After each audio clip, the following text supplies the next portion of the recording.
In our lives, actions, and obligations, moral clarity matters. Given that the essence of moral thought is to address and ameliorate human suffering and to expand human freedoms, how can we afford not to attend to moral clarity when it comes to international relief and development?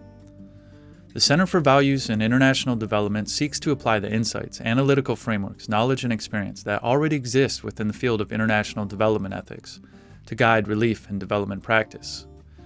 We continue the dialogue with our third of 5 conversations with today's focus on empowerment as part of the Center's Ethical Development Series, building an effective bridge between the practitioners community and the ethicist community to the mutual benefit of both and to the significant improvement in the effectiveness of international relief and development.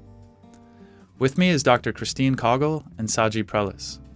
Christine is a professor of philosophy at Carleton University in Ottawa, Canada. Her main research and teaching interests are in the broad areas of moral theory, practical ethics, feminism, and development ethics. She is the author of Perspectives on Equality, Constructing a Relational Theory, and she has published 45 journal articles and chapters in edited collections. She's a former president of the Canadian Society for Women in Philosophy, board member of the International Development Ethics Association, and is lead co-editor for the Journal of Global Ethics. Christine is joined by Saji Prelis, who is the co-chair of the Global Coalition on Youth, Peace, and Security and director of the Children and Youth Programs for Search for Common Ground. Saji has over 20 years' experience working with youth movements and youth-focused organizations in conflict and transition environments in over 35 countries throughout the world.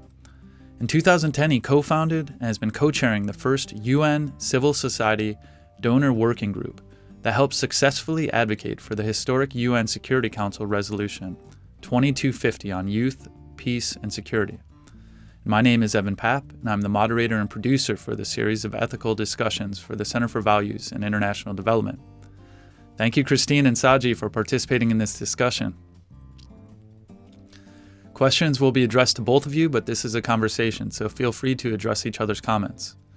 And with that, let's begin.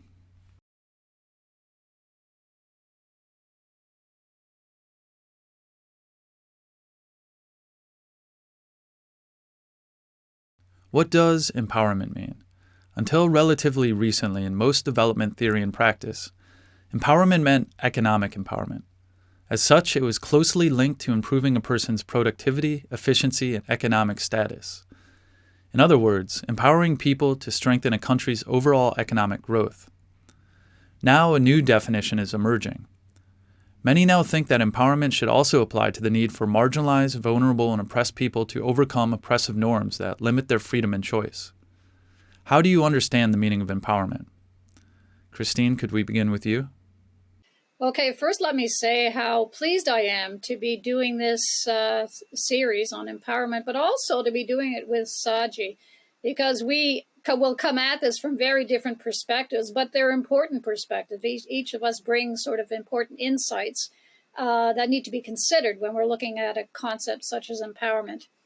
So I'm going to start a little bit back from talking about empowerment as such to talking about something that I think is important when we're discussing development theory and practice, which is, and these are insights from the capabilities approach, from human development, and that is to think about development less as something that we need to sort of think through with respect to developing countries, and more as something that applies everywhere in the world. So development, if we're thinking about development as human development, if we're thinking about development as the capabilities approach thinks of it as removing unfreedoms, then this applies whether you're in a rich country or a poor country. So I wanted to sort of flag that as something that needs to be sort of flagged so that we are not saying, here's what they need to do in developing countries. There's less of a we, them, and that in this kind of understanding of development than there is when we're sort of pitting what happens in developed countries against what happens in developing countries. So I wanted to say that to start, because it's going to be important, as I see it, for understanding what empowerment means, what it has meant, but also what it means. And so the next thing I want to do is to sort of work with what the question has to say about empowerment having had a firm kind of understanding of what it's supposed to be doing. It's supposed to be helping countries with economic growth. And this has taken a long road to understanding better why it's not economic growth and why it's not should not be focused on countries as such. And so there's a quote that always from Amartya Sen that always comes back to me, which is that if you're treating people as the passive recipients of cunning benefits of cunning development programs, then you're in the game of, okay, so what can we do for this poor country? We'll give them tractors. But the focus is back on what you're going to get out of it, the benefits you will derive from it. I think we've come a long way since then, but I think there's still a lot of development theory and practice that focuses on sort of giving people jobs, making them economically independent, and this being seen as that's what's going to work to expand their agency, to have them be in control of their lives, and to empower them in the end. And I think those concepts are all related. The idea of expanding agency, the idea of improving well-being, and then how these come together in the notion of empowerment itself. So that's what I would say to the question. And I would say that the more recent developments, and this is where I'm working on promoting this idea, that empowerment, if it's viewed as something that happens in and amongst people, in relationships, can better enable us to see who's disempowered, who's not benefiting from so-called development projects and practices. And so that brings in the notion of that's the very last part of this question, which is that I think that the empowerment now is turning to, and notions of empowerment is turning to what happens in relationships where some people are more disempowered, do not have agency in the way that other people do. And so it brings in notions of oppression, it brings in notions of oppressive norms. And so I think that that's where a lot of the action is now and should be. And so that's what I would say to that kind of question about, what we mean by empowerment, what has been meant by empowerment, but also where I think it's leading. So thank you. Thank you, Christine. And Saji? Thank you, Evan. And again, as Professor Koggels mentioned, it's a pleasure to be with you and this conversation. I appreciate giving me this chance to share this sacred space with you. And with a big, Shiro of mine, having her here is a tremendous opportunity, but it's also nerve-wracking because I'm not an academic person. So I bring in the practitioner approach. So it may not be academic or theoretical, but I love the conversation, and so we can learn from each other. I can't agree more with the professor's comments that this is not something that we should treat as a developing country versus developed country. I think that is very archaic concepts that we need to grow out of and unlearn, especially, but it is extremely difficult to unlearn these things that are deeply rooted in this concept of a policy panic that has guided us to think that these people in developing countries, oftentimes brown and black, are where this problem is, that we as outsiders have better notions of how to address them. So it's important to unlearn that. So within this concept of empowerment, I think it's important to recognize that people live really complex lives. And in the growing complexity has this growing interdependence that people are living in. So when we think about these complexities people live through, the varying types and scales of barriers that different members of the society also have to pass through to achieve certain goals or their visions is really complex. So finding solutions to the diversity of those people's experiences is challenging, but a necessary thing to do. So the other thing that stood out to me was this transactional nature that exists within development practice. And we are moving beyond that because transactional has this economic dimension, but it also has this, it creates this dependency. And we have seen from programs on countering violent extremism, for example, millions and millions of dollars have gone into this transactional relationship of saying, if we give you these opportunities, whether it's jobs or education, then you'll be empowered to make decisions that help you actually not use violence. And we've seen that that transaction doesn't actually lead to less violence in societies. The idea that the educated population, to be honest, a lot of educated people are the most violent in societies as well. So it's important to understand outsiders or role, and make sure that we are partnering with, not creating dependencies for people to depend on us as outsiders. That's, to me, is the more fundamental message for me that we and happy to unpack this further. Thank you both. Moving on to the next question.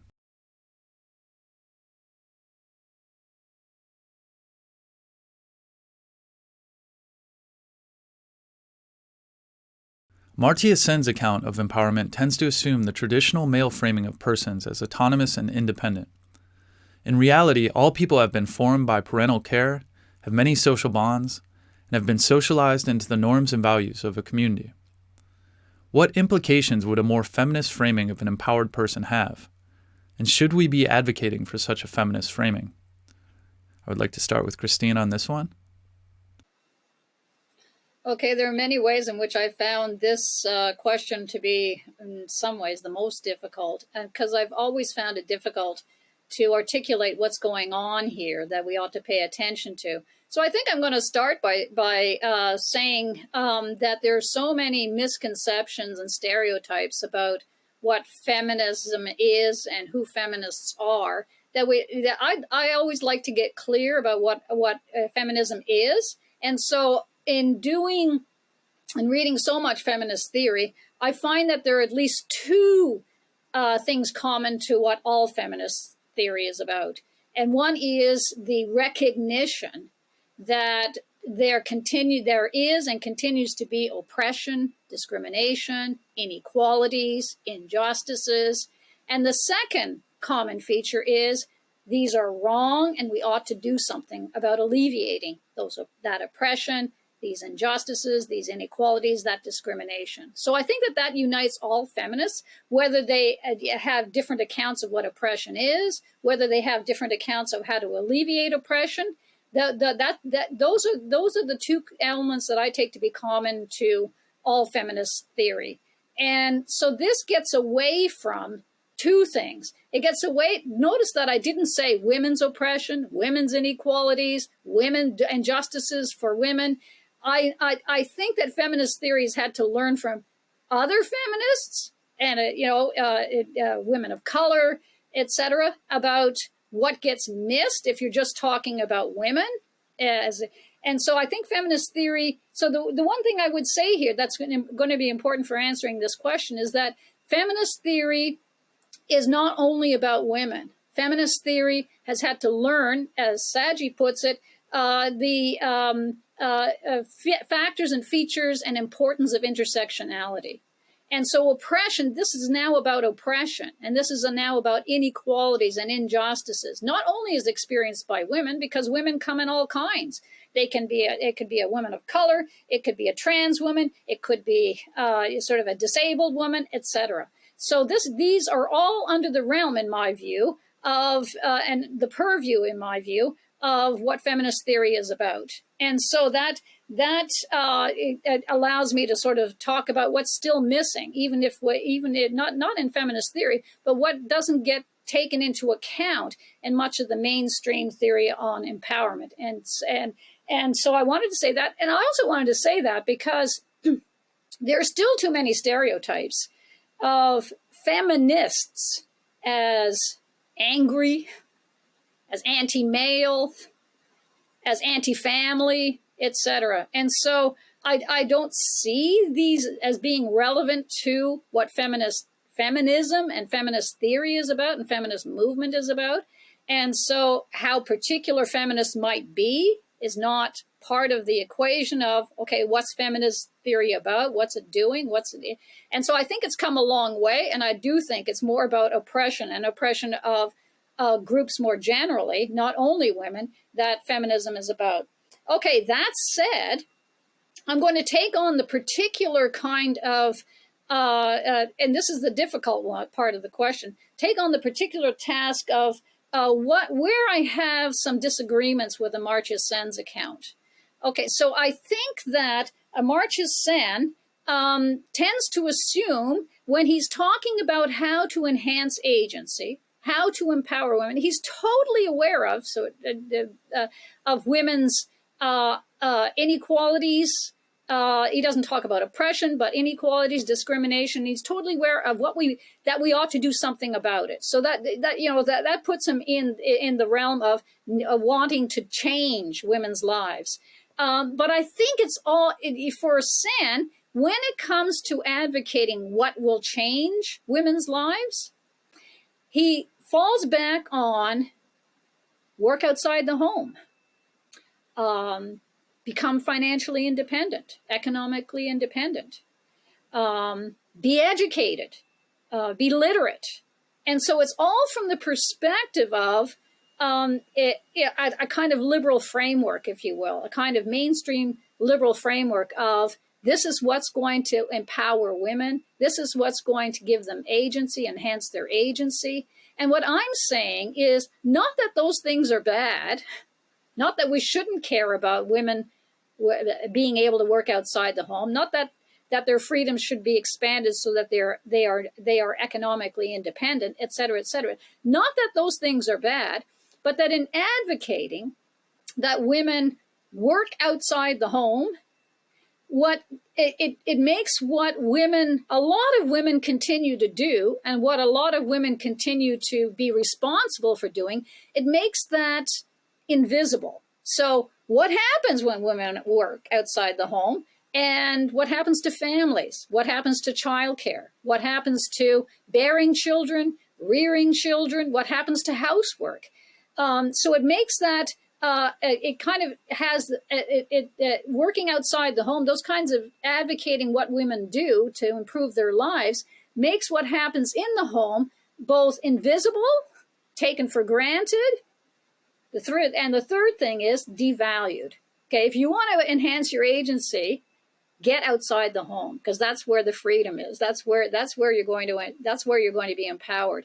And so, of course, we're not going to say don't let women work outside the home, but we're also going to need to pay attention to, in my view, what gets missed if we are saying that women who work at home are have less of a chance of living lives they have reason to value. And Sen is all about, finding out that, it's kind of identifying lives you have reason to value. This isn't the kind of life that Sen is saying you might have reason to value. It's the life you have reason to value is one of rationality. It's one of markets. It's one of liberal policies of working outside the home, etc. But what I want to say is that it leaves in place the devaluation of and the invisibility of women's work, in so much taken for granted inside the home. And so that's my and I think that feminists, especially feminists who are concerned about the kinds of oppression, the kinds of injustices that can happen in the home, and what we might mean by labor, and what we might mean by an expansive notion of the agent, him or herself, that those are the kinds of things that need to be taken into account if we're thinking about what stands in the background to an account of agents as, and tends to be, agents as independent, autonomous, wanting to live their own lives in particular kinds of ways. And I'm saying we can expand, that tends to be the male, independent, autonomous agent. And I'm saying we can expand an account of who counts as agents, who counts as valued agents, if we unpack the norm that even Sen falls into adopting, which is this idea of an autonomous, independent man, if you will, even though he's quite aware, and that's the tricky part of this question. Even though he's quite aware that there's a women's agency, he puts it in terms of that's probably one of the most important areas for development theory and practice is enhancing women's agency. But I still think that there's something that gets missing if you're focused on particular kinds of strategies of working outside the home, becoming financially independent, etc. So that's how I would answer this particular question. It's a tricky one, though, and so it's tricky to. I'm not actually advocating women don't work outside the home. It obviously increases their freedom and agency and well-being, obvious too. But I'm saying, okay, so what else should we be looking at? What needs to be uncovered? What needs to be sort of spelled out as problematic with respect to even in a conception of the self here, conception of the self that's not this independent, autonomous, market-driven kind of agent. Thank you, Christine and Saji. Yeah, I mean, I would never be able to do such an amazing job as Christine did, agreeing to everything that Christine has said. I just want to add maybe 3 additional points here, I think. One is the term feminism itself. And oftentimes, men in power struggle with this because they see this as a women's issue. And this is where that starts when it comes to seeing women should be at home and all that.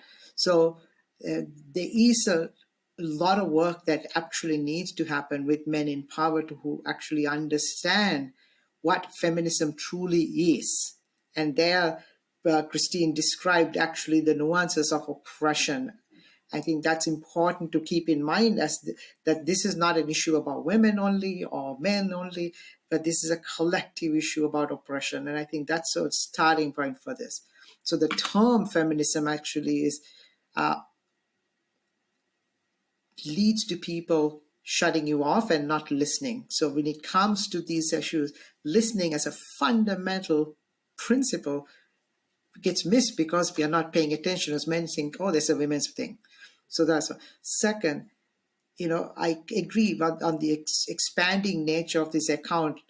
So why it's important to think of what's wrong, what happens if we monetize women who are staying home, caring for the home, caring for the children.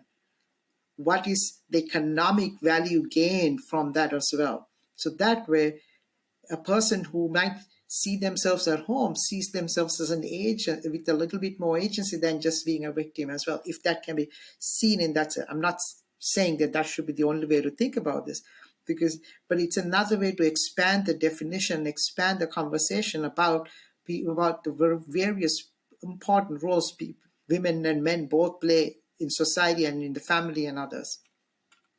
I think the third notion here, within this context of Black Lives Matter and the Me Too movement and all, is the Western notions of feminism that actually undermine the natural feminist principles that govern and underpin a lot of the societies and cultures itself. They are sometimes what Western notion sees as women who are powerless in that context might be seen as a lot of power and negotiating room and space. But if you come with the lens of no power, and these are people who are victims of a system, then you can miss the nuances that are so integral to understand the empowerment way, the tools and the pathway for empowerment itself to happen from within. So it's really critical to deconstruct that a little bit more. So I just wanted to share those kinds of reflections, especially based on what I heard.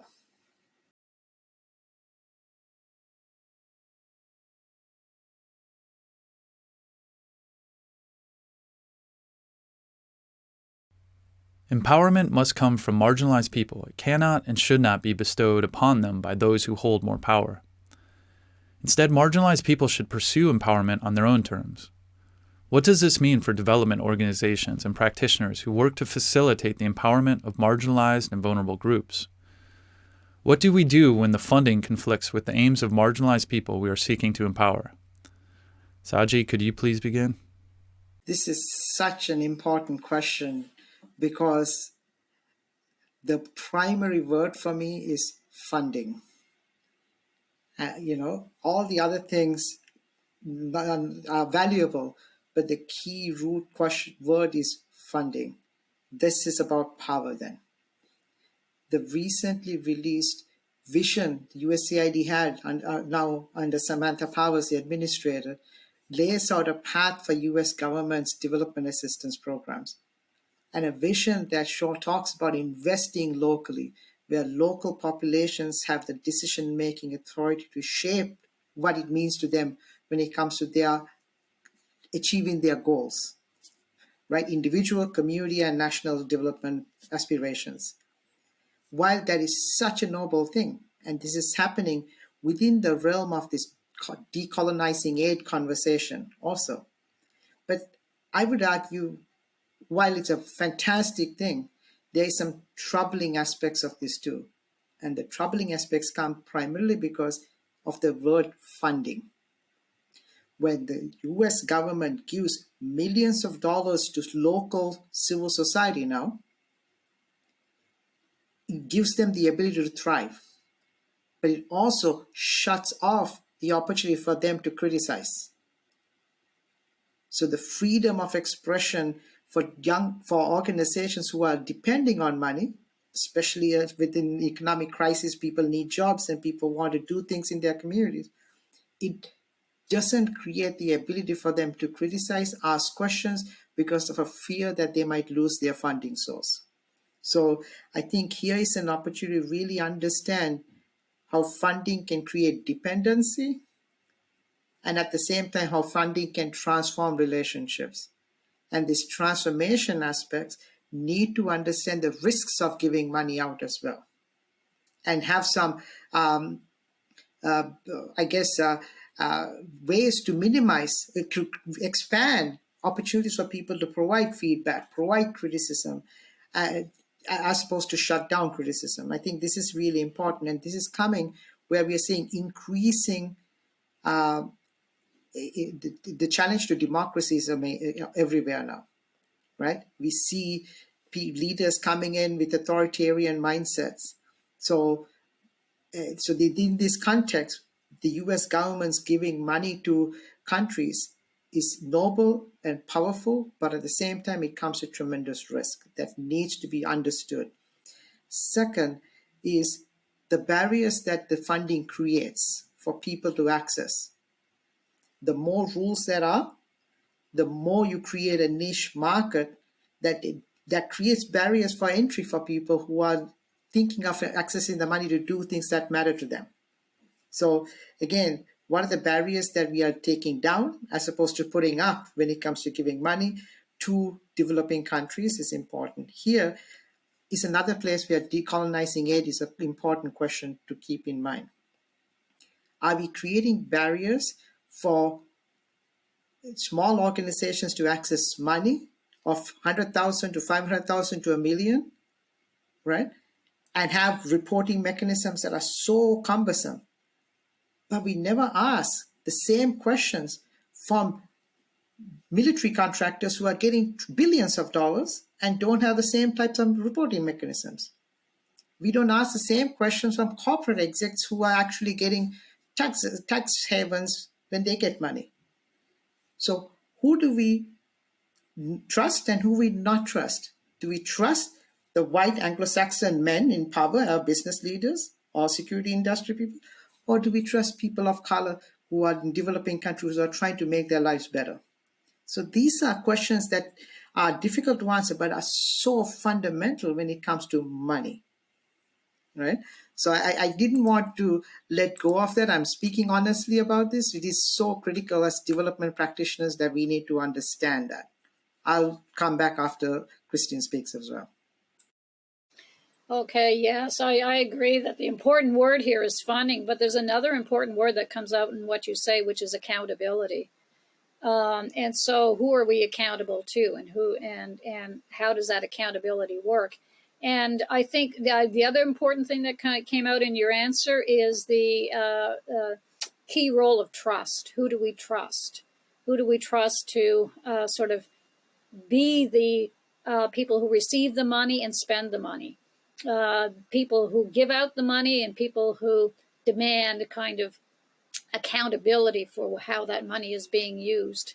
I don't know. Don't have the experience you have as a practitioner with these kinds of funding issues, but I can speak to about one experience I had when we were working on an empowerment project in around it from about 2005 to 2007 that we got funded to do, which took me to Yogyakarta, Indonesia, to observe, be with, figure out what a local NGO was doing with the concept of empowerment.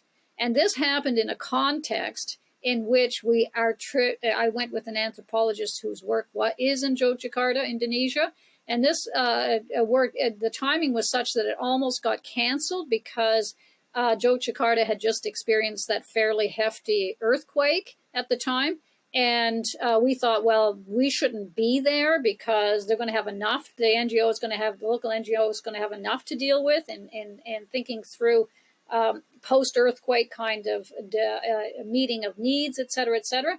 And the director of that particular NGO said, no, this is a perfect time for you to come and learn about empowerment. And how, and so what struck me at the time, as we watched how they were dealing with meeting the needs of those affected by the earthquake, was that it was pretty clear that the local NGO knew a lot more about the people and their needs and where the needs were than the large banks that stepped in to throw money at meeting those needs. They put the money where it wasn't needed. They put it in communities that weren't suffering as much. They even decided what kinds of needs were to be met by providing all kinds of things like tents and without thinking about more basic needs like water. Clean water had been threatened, etc. So what occurred to me then was how much local NGOs know that bigger, larger NGOs don't know. And the other thing that concerned this director is the World Bank and other big banks stepped in to give money to the central government. And he was thinking, that's never going to come back to us. The central government is just going to take all that money and it's not coming to us. And so I think that this move to sort of that you described of putting funding in the hands of the people who are most likely to know what to do with that funding is a good move. And I think that the accountability people might worry that the accountability has to go both ways, because there are both good and bad NGOs, as in NGOs that will take that money and not spend it in ways that will empower the people that they are representing. This certainly wasn't the experience of the local NGO I observed for 2 months or so, but it can be the experience of local NGOs. Tricky questions to do with the funding and to do with the accountability. But I do agree that it can't be the top-down approach of, we're giving you this funding, but we also need to know from you how it's being spent. And we need detailed, long reports of where the money is being spent. Tricky questions. But I certainly appreciate your experience as a practitioner with respect to issues of funding. A lot more experience than I could possibly speak to myself.